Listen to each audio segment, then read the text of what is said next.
شام رات میں ڈھل چکی تھی، سیاہ آسمان تلے چمکتا چاند، چمکتے تارے اور ارد گرد پھیلی خوشبو، کچھ بھی تو اس کے اندر کا ملال موسم بدل نہیں پا رہا تھا۔ نہ جانے کتنی دیر تک اسے کمرے سے منسلک بالکنی میں سوچوں میں گم کھڑا تھا۔ ریوا نے اسپتال سے آنے کے بعد وہ اپنے کمرے میں آ گیا تھا۔ شام تک تو ریوا کی فکر میں وہ دماغ سے محو ہو گئی تھی، لیکن اب فراغت کے لمحات میں ایک بار پھر پوری شان سے اس کے تصور میں آ کھڑی ہوئی تھی۔ وہ پہلے ہی اپنے بے نیازی خود اعتماد سے اسے اپنے جانب متوجہ کر گئی تھی۔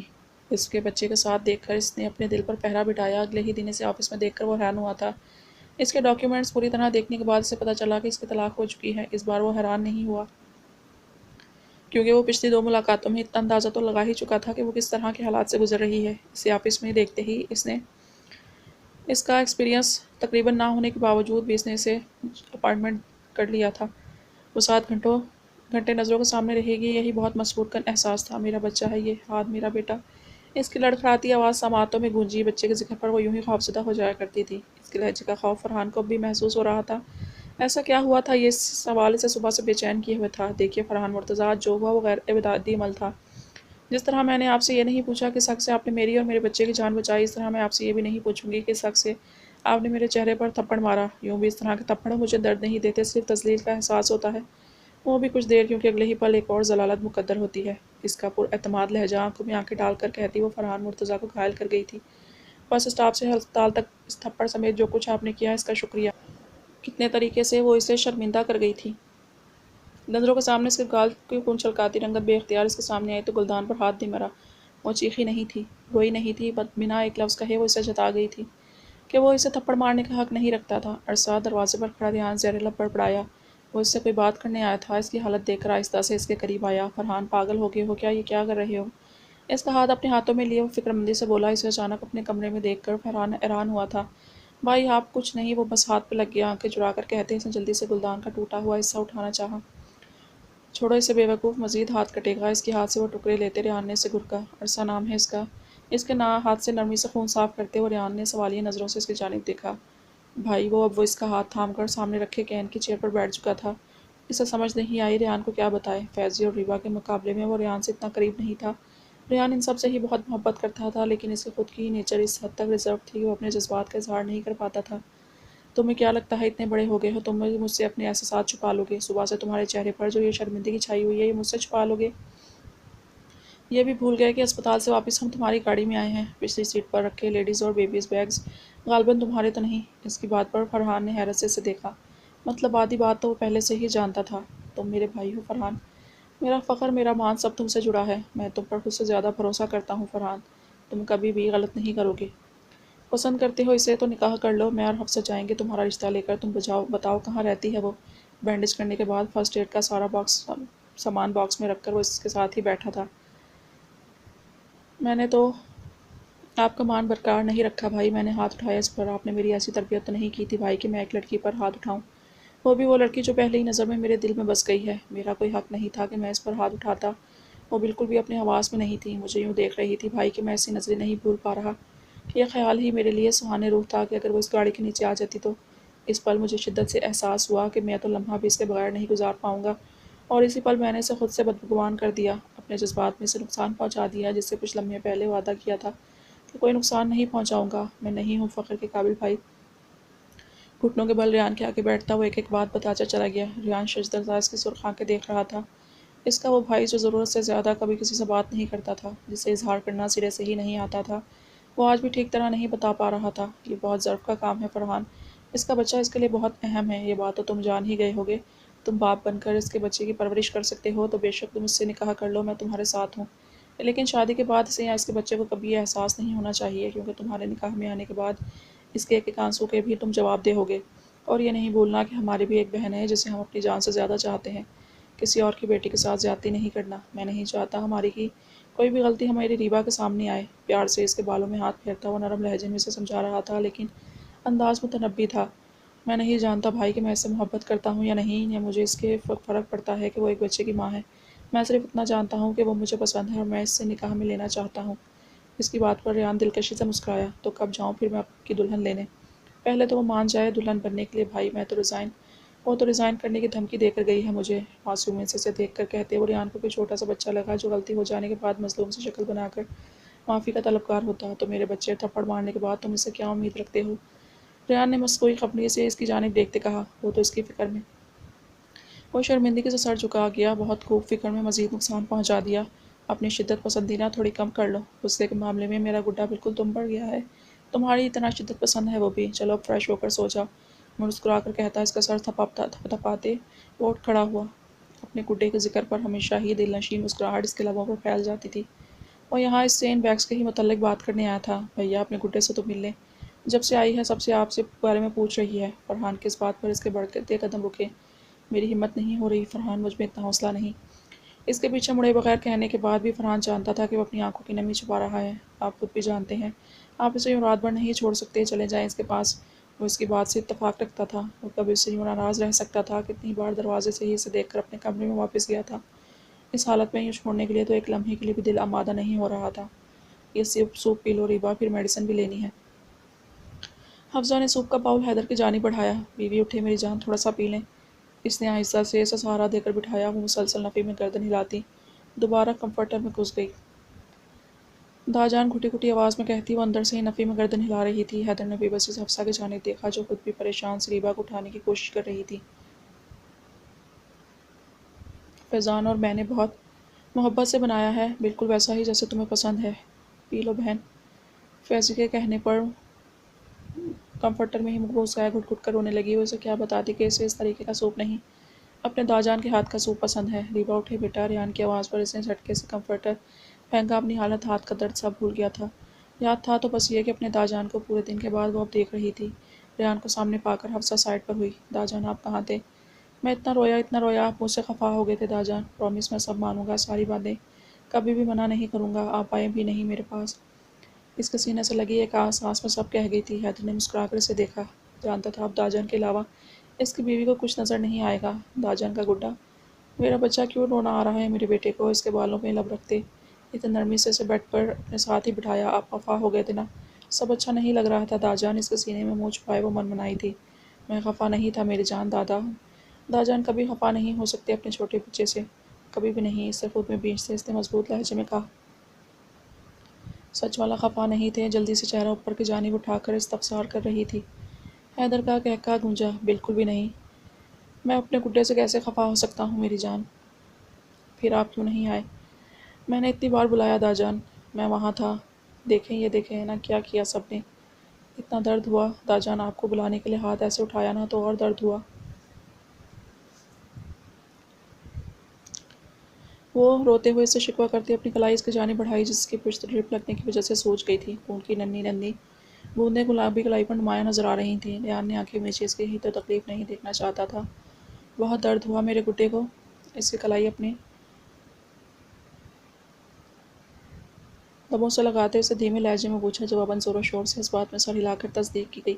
اب کہیں نہیں ہوگا، اس دن بھی تو کہا تھا داجان۔ پھر درد ہوا؟ جواب فوراً حاضر تھا، نہیں اب داجان کبھی نہیں ہونے دیں گے اپنے بچے کو تکلیف، ایک بار بھی نہیں ہوگا درد، آپ پرامس کریں اس طرح پریشان نہیں ہوں گی، طبیعت خراب نہیں ہوگی تو یہ بھی نہیں لگانے دیں گے۔ نرمی سے اس کی سوجی آنکھوں کو سلاتے اس نے حیدر کے ہاتھ سے سوپ کا پیالہ لیا۔ یہ نہیں پینا داجان۔ اس نے ہاتھ سے اسپون دور ہٹایا، تھوڑا سا پی لے بیٹا۔ بہت کوشش کے بعد وہ اسے آدھا سوپ لانے میں کامیاب ہو گیا تھا۔ اب یہ میڈیسن بھی۔ حیدر نے جلدی سے میڈیسن ریان کی جانب بڑھائی۔ حیدر کی باتیں مان لی ہیں میرے بچے نے، اب حیدر کے بغیر بھی تو نہیں رہ سکتے نا بیٹا۔ کمفرٹر درست کر کے اس نے حیدر کی جانب دیکھا جو اب اس کے پہلو میں آ بیٹھا تھا۔ حیدر میری باتیں مانیں گے نا داجان، پھر میں بھی مان جاؤں گا۔ اس کے کندھے پر سر رکھے اس نے آگاہ کیا۔ حیدر کیا بات مانیں گے بیٹا؟ ریان نے حیرانی سے حیدر کی جانب دیکھا۔ یوں تو بہت ساری شرائط ہیں آپ کے گڈے کی، قابل ذکر یہ کہ آپ روز آپ سے ملوانے لانا ہے، سوتن کہیں گی۔ حیدر نے گہری سانس لے کر اس کے ساتھ چپکی بیٹھی ریبا کی جانب دیکھا۔ یہ تو بالکل ٹھیک کہا میرے گڈے نے، اس کے کہنے پر وہ کھلکھلائی تھی۔ حیدر نے محبت سے اسے یوں ہنستے ہوئے دیکھا، اس کی چھوٹی چھوٹی خواہشوں کا اعتراف کر لینے پر وہ یوں ہی کھل اٹھتی تھی۔ تجھے تکنا، تجھے سننا، تیرا ہنسنا، مچل جانا، ہمارے غم کے آنگن میں فقط دو چار خوشیاں ہیں۔ کافی دیر وہ ریان کو اس کے بالوں میں انگلیاں پھیرتے دیکھتا رہا۔ دل نے شدت سے اس کی جگہ ہونے کی خواہش کی تھی، اس کے بالوں کی نرمی انگلی کی پونوں پر محسوس کرنے کی خواہش جاگی۔ اس کے سو جانے کے بعد اس کی پیشانی چوم کر ریان نے اسے اشارہ کرتا خاموشی سے کمرے سے نکل گیا۔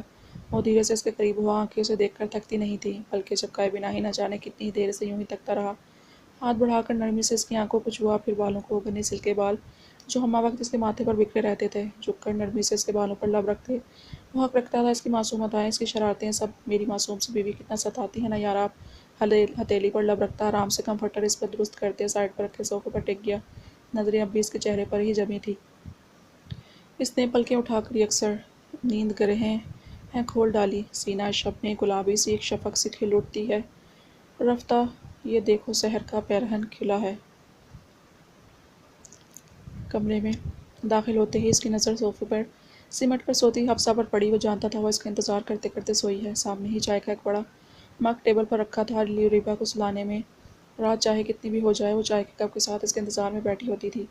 وہ اگر اپنے عمل سے محبت کا اظہار کرتا تھا تو وہ بھی بنا کچھ کہے اس کی ضرورت کا خیال رکھتی تھی، اس سے جڑے لوگوں سے محبت کرتی تھی اور اپنی محبت کا حق ادا کر رہی تھی۔ ہر گزرتے دن کے ساتھ وہ اس کے دل کے قریب سے قریب تر ہوتی جا رہی تھی۔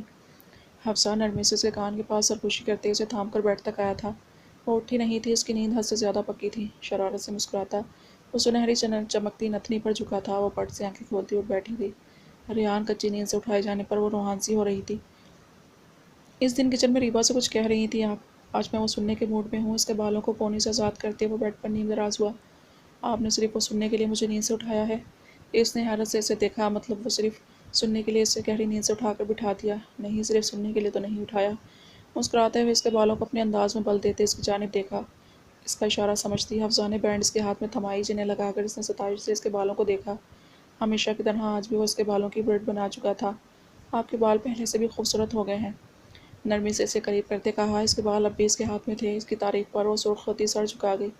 وہ جانتی تھی ریحان کو اس کے بال پسند تھے، یہ کہنا زیادہ بہتر ہوگا، آپ دن بدن حسین سے حسین تر ہوتی جا رہی ہیں، مسکرا کر کہتے اس کے ہاتھوں کی چوڑیاں اتارتے سائڈ ٹیبل پر رکھیں۔ وہ جانتا تھا وہ اپنے بالوں کا پہلے سے بھی زیادہ خیال رکھتی ہے، رات میں باقاعدگی سے آئلنگ کرتی ہے۔ یوں بھی اس کا باتھ ریک مختلف قسم کے ہیئر پروڈکٹس سے بھر رہا تھا۔ اپنی شیو کٹ رکھنے کے لیے اسے دوسری ریک سیٹ کرنی پڑی تھی۔ اسے خوشی ہوئی تھی وہ اس کے لیے اپنا خیال رکھتی ہے، کیونکہ اسے پسند تھا، جس کا اظہار وہ کتنی ہی بار اس سے کر چکا تھا۔ وہ ہر طرح سے اس کے رنگ میں ڈھل رہی تھی۔ بالوں کے ساتھ اپنا بھی خیال رکھا کریں، مجھے آپ کے بالوں کے ساتھ ساتھ آپ بھی پسند ہیں، آپ کی آنکھیں، آپ کی باتیں۔ انگلیوں کی پورے اس کی آنکھوں پر پھیری۔ ریحان اس کی پھنسی پھنسی آواز نکلی۔ مطلب وہ جانتا تھا کہ وہ اپنے بالوں کا بہت خیال رکھتی ہے۔ یار 1 مہینے سے زیادہ عرصہ ہو گیا ہماری شادی کو، اور آپ اب بھی ریحان پر ہی ٹکی ہیں۔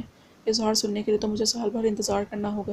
جل کر اس کے انداز میں اپنا نام لیتا وہ حفصہ کو مسکرانے پر مجبور کر گیا تھا۔ اگلی صبح ناشتے کے بعد وہ اس کے کمرے میں آیا تو اب بھی گہری نیند سو رہی تھی۔ رات کی میڈیسن کی وجہ سے شاید قنوت کی زیانہ تھی۔ ریحان نے اسے 3 دن کے بعد جمعے کے روز رخصتی کی ڈیٹ دی تھی، جب تک اسے لاہور جا کر ماما بابا سے بھی بات کرنی تھی، ورنہ دل تو اسے 3 روز کے لیے بھی چھوڑ کر جانے کا نہیں تھا۔ نرمی سے ماتھے سے اس کے بال ہٹائے وہ اس کے جاگنے سے پہلے ہی نکل جانا چاہتا تھا۔ جاگنے کے بعد وہ معصومیت سے اس سے سوال کرتی، اس کے ارادے کمزور کر دیتی تھی۔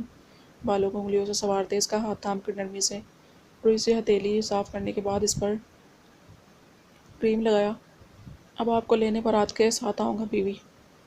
اس کی بالوں پر لب رکھتی اس کے سرہانے کارڈ رکھا اور ایک محبت بھری نظر اس پر ڈال کر گاڑی کی چابی اٹھاتا وہ دروازے کی جانب بڑھا تھا۔ وہ اس کی چیئر پر کافی دیر سے ہاسٹل میں اس کے روم کے باہر کھڑا دستک دے رہا تھا۔ رات اس نے کیسے گزاری تھی یہ وہی جانتا تھا۔ سب کے روکنے کے باوجود بھی جیسے تیسے ناشتہ کرتے ریبا کو سوتے میں ہی پیار کر کے وہ سیدھا اس کے ہاسٹل آیا تھا۔ خود کو اس کا کزن بتایا، ساتھ ہی اس کے بیگ سے اس کا کارڈ دکھانے پر کوئی مشکل پیش نہیں آئی تھی۔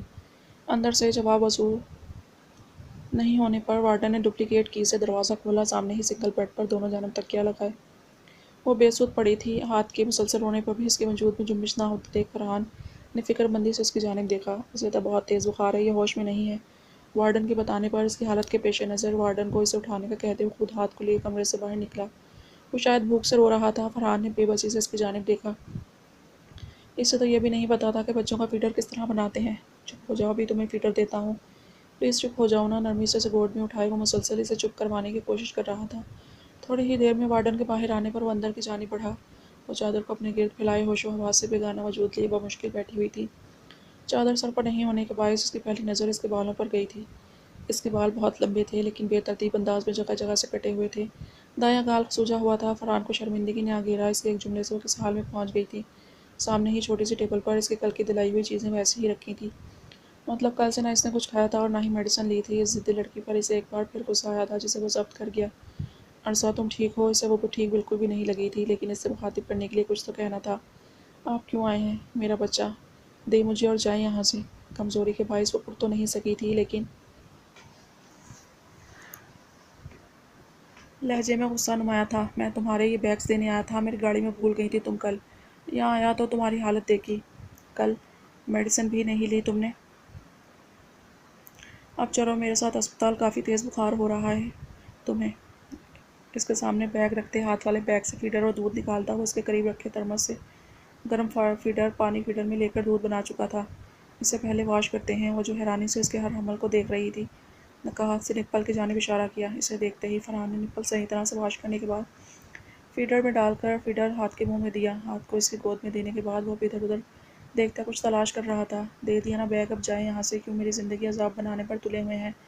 میں ٹھیک ہوں بالکل، اور اگر کچھ ہوا بھی تو یہ آپ کا مسئلہ نہیں۔ بہت تیز بخار ہو رہا ہے تمہیں، بے وقوف لڑکی۔ خود ٹھیک نہیں رہو گی تو ہاتھ کا کیسے خیال رکھو گی؟ اس نے ہاتھ کی جانب اشارہ کیا جو پیٹ بھر جانے پر اب کافی خوش نظر آ رہا تھا۔ یہ میرے جڑے ہاتھ دیکھیں، جائیں یہاں سے۔ آپ کی جھوٹی ہمدردی کی ضرورت نہیں مجھے یا میرے بچے کو۔ جائیں پلیز۔ سمجھتے کیا ہیں آپ خود کو؟ جب دل چاہا تھپڑ مار دیا، جب دل چاہا معافی مانگنے چلی آئے۔ لاوارث سمجھ رہے ہیں کیا مجھے؟ میرا وارث اللہ ہے فرحان مرتضیٰ، جو میرے اور میرے بچے کے رزق اور عزت دونوں کا محافظ ہے۔ وہ کچھ بھی سننے کو تیار نہیں تھی۔ فرحان نے لب کھینچ کر اس کی کڑوی باتیں سنی۔ ٹھیک ہے چلا جاؤں گا میں، پہلے میرے سامنے یہ میڈیسن کھا لو۔ ان چیزوں کے پیسے تم نے میرے منہ پر مار دیے تھے، پھر بھی انہیں استعمال نہیں کیا۔ فرحان نے سلجھ انداز میں کہتے ٹیبل اس کے سامنے کیا، بریڈ کے 2 سلائس نکال کر دودھ کے ساتھ اس کے آگے کیا۔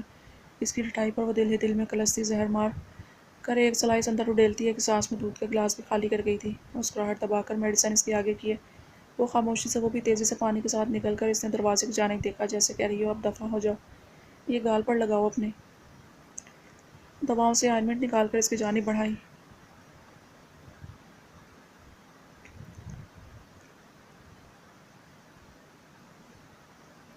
درد کا بہانہ میرے سامنے نہیں کر، بے حیا عورت، جانتی نہیں کیا کون ہوں میں، مجھے انکار کرے گی؟ وہ کری آواز ایک بار پھر کانوں میں گونجی۔ وہ فرحان کو دیکھتی استہزائی انداز میں مسکرائی۔ ایسے کتنے ہی نشانات ماضی میں اس کے وجود کا حصہ رہے تھے، ان پر مرہم لگانے والا کوئی نہیں تھا۔ پھر وہ کیوں ایک تھپڑ مارنے پر اتنا شرمندہ ہے؟ یہ اتنی فکر کیا صرف ایک تھپڑ کا ازالہ تھی یا اس کی شخصیت کا خاصہ تھی؟ فرحان کو اس کی مسکراہٹ میں طنز محسوس نہیں ہوا تھا، اس کی مسکراہٹ میں کرب تھا۔ وہ سمجھ نہیں پایا وہ کس پر ہنس رہی ہے۔ ٹھیک ہوں میں، آپ جائیں، دھیمی آواز میں کہتی وہ ماضی سے باہر نکل آئی تھی۔ پلیز لگا لو، سوجن ہو رہی ہے۔ تم نے کل ڈاکٹر سے نہیں لگوایا نا؟ ورنہ اتنی سویلنگ نہیں ہوتی۔ نظریں چرا کر کہتے ایک بار ٹیوب اس کی جانب بڑھائی جسے اب کی بار وہ تھام گئی تھی۔ وہ خاموشی سے اسے مرہم انگلیوں میں لے کر گال پر لگاتا دیکھ رہا تھا۔ اس کا چہرہ بالکل سپاٹ تھا، تکلیف درد کچھ نہیں تھا۔ وہ اسے بتا نہیں پایا کہ وہ نشان تکلیف اپنے وجود پر محسوس کر رہا تھا۔ گال کی سوجن دیکھ کر وہ محسوس کر سکتا تھا کہ اسے کوئی تکلیف ہوئی ہوگی، اور ہاں وہ یوں اپنا درد اس کے آگے کھول کر نہیں رکھ رہی تھی کہ پیسے تم مجھے زیادہ دے آئی تھی کل، تمہاری میڈیسن سے اتنی مہنگی نہیں تھی، تمہارے ہی پیسے ہیں پلیز انہیں استعمال کر لینا۔ 5,000 کے نوٹ اس کے سامنے ٹیبل پر رکھتے وہ خود ہی کمرے سے نکل گیا تھا۔ اس سے کوئی بعید نہیں تھی کہ وہ دوبارہ اسے وہ پیسے واپس کر دیتی۔